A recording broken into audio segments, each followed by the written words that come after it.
Hi, I'm Richie Yip, this is Stephan, and we're going to talk about how to win the grip. Now, this was a question that one of my students at one of my schools asked me recently, and his question was really based on what should I do with my grip because my hands were burning out, grabbing on to the uniform, to the gi. And this is actually very, very common, especially when you first start Jiu Jitsu. And my answer was that when you win the grip, it should be a grip that is super difficult for the other person to break. And it's difficult just to walk up to somebody and then grab them and then expect that your grip is never broken. And in most Jiu-Jitsu bouts, your very first grip will be stripped. So what does that mean? It means that the way that the grip should work is that it's basically a dialogue of me maybe just checking Stephan's hands, me then gravitating to his collar. I fully expect Stephan to be able to break that, but it allows me to go and win his sleeve grip, which will allow me to win his armpit, which will eventually allow me to win his belt. Now we're at a situation where it's super difficult for Stephan to be able to break these grips, and then from here, I'm then able to go and win a better position. And ultimately, Jiu-Jitsu is about winning positions. And the very first position that I'm going to win could be perhaps this. But I expect him to counter this, just like I expect him to possibly try to escape from my mount. And as he escapes by bench pressing me on the chest, I'm able to armbar him. I expect him to do something with this. So do you see how Stephan breaks? But you see how I already have my next move in play.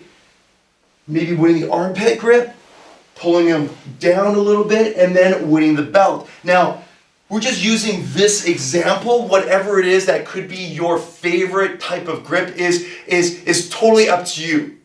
But remember, it is about a grip that is very strong and difficult for the other person to break, so that they have very few options and you have a lot of options. This works from butterfly guard, but this exact same idea, this exact same strategy works from closed guard. So from closed guard, what is a common grip that I want? Well, maybe I want the jacket, I want the lapel. From here, do you see I'm trying to pull Stephan down, but you see how he has enough posture and enough wherewithal to be able to go and start to take apart this grip. As he starts to do that, my other hand, my right hand is already in play to be able to go and peel this away. From here, I win the 2-on-1. I'm able to pull him down and across. Maybe I win the belt. Do you see where I'm going with this? It's the exact same idea where I'm expecting Stephan to go and break the grip and then I already have something in play. So when you're talking about how to win the grip fight, it is not about like just walking up to the person, mildly distracting them with your hand and then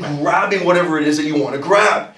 What you want to do is you want to fully expect that the person will try to counter you. Can you give another example, another grip progression example? Sure, so maybe if we're both kneeling, and do you see how maybe what I want to do is I just want to go and see, I just want to grab onto his wrist, right? Very, very simple. You can do this standing, but you see how once I start to win this and you start to break, now do you see how I can win this very low, very shallow lapel grip?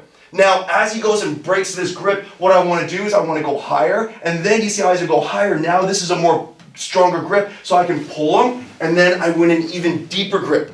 It seems very simple, isn't it? And ultimately, it is, right? In the sense that I fully expect him to try and thwart me, and that's really the beauty of Brazilian Jiu-Jitsu in the sense that everything needs to be done in a platform of resistance. Of course, as we learn techniques, it's done with a willing training partner and we drill, but as soon as we can, we roll, we spar, we do it in a platform with resistance, and it creates a sense of reality. And note how right away, as soon as you go up to your local mall and just grab somebody, right, just as a thought experiment, don't actually just go up to your local mall and grab somebody. As you grab somebody, they're going to try and stop you. So that's totally fine. And as they try and stop you, you already have your secondary grip in play, right? Like you don't expect, if you were boxing, to have your very first punch land. I didn't knock him out with my jab? You didn't! It's shocking. In fact, you're probably going to have to throw maybe 10 punches first before your 11th punch will actually land.